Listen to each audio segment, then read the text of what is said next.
final, em vez de resolver o problema, vai atulhar os tribunais, porque já começaram a entrar as revisões para pedir crime único. E fica uma situação realmente complexa. Então, eu vou pedir para o doutor Marcelo para discordar na primeira parte, que se houver estupro e atentado violento ao pudor contra a mulher, eu estou entendendo que nem o professor Vicente Greco, até para manter em alguma coerência, até porque no exterior, esses crimes em alguns códigos portugueses entre eles, expressamente delimita esses 3 atos, especificamente. E dá como uma pena menor outros atos libidinosos, exatamente, de grande monta. Exatamente, eles fazem essa distinção. Então acho que para ter uma certa coerência, para permitir aqui que não se tenha que abrir a porta das cadeias, para tirar esses criminosos sexuais perigosos, me parece, estou só trazendo a reflexão, que esta é a posição mais razoável de se manter, aquilo que se fazia, porque nós tínhamos 3 situações anteriores. Não é? Ou o crime era um só e os atos antecedentes eram prelúdio a coite, ou nós tínhamos o crime em concurso, crime continuado, ou então nós tínhamos o concurso material por os mais graves. Nós fazíamos essa distinção na maioria das varas. Eu também acho assim. E eu gostaria que o Dr. Marcelo também pensasse do ponto de vista da vítima. Porque ele pensou do ponto de vista do autor, de satisfazer a concupiscência. Mas do ponto de vista da vítima, são atos diferentes. São condutas diferentes. Tá?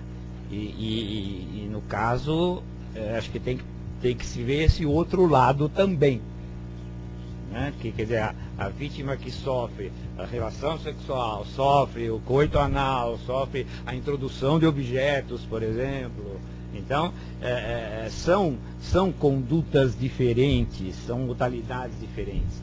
E o problema, me parece, era igual ao que existia antes. Não foi porque eu não uniu no mesmo dispositivo que não teremos também essas figuras do concurso e do eventual crime continuado quando houver a repetição da mesma prática, né? Da mesma prática. Agora, professor, com relação àquela situação em que colocou como absoluta a ausência de violência, de presunção de violência para o menor de 14 anos, não cria algumas situações injustas?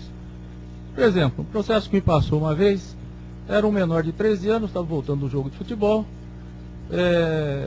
um sujeito que era homossexual, estava passando de moto, casado, tinha filha de 18 anos, filho de 16 anos, pega e dá dinheiro para o menor para manter relações anais, ele passivo, como passivo e o menor como ativo.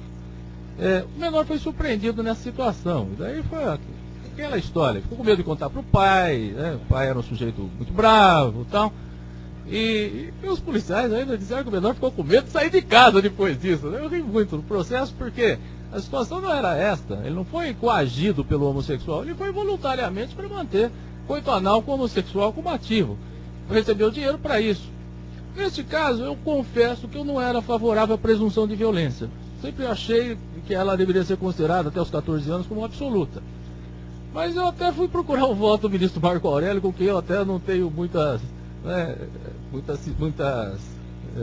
afinidades, a respeito dessa hipótese de violência presumida. E nesse caso, olha, eu me vi na contingência de aplicar. Os juízes já estavam 1 ano e meio preso, já passou uma vergonha enorme. A família inteira já foi colocada no jornal, os filhos sofreram represália na escola.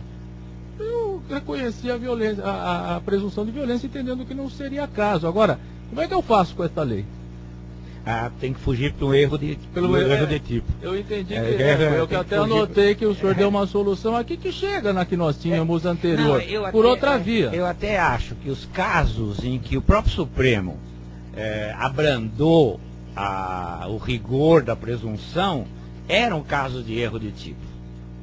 Eram casos, no fundo, na prática de erro de tipo. Eu acho que até agora facilitou o reconhecimento do erro de tipo. Acho que até facilitou.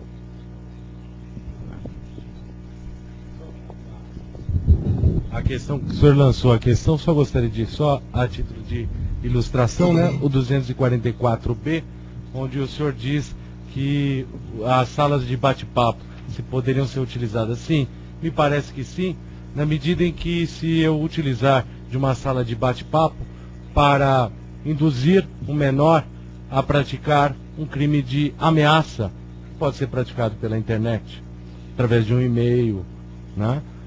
Ou através do próprio Messenger, que é um mensageiro de comunicação instantânea, ou mesmo outros crimes como injúria, calúnia, difamação, falsa identidade, né? Aquelas montagens com o rosto de uma pessoa em atos sexuais, então faz aquela montagem, aquilo depreciando a própria pessoa. Me parece que há possibilidade, na sala de bate-papo, induzir o menor à prática desses crimes também através dos meios eletrônicos.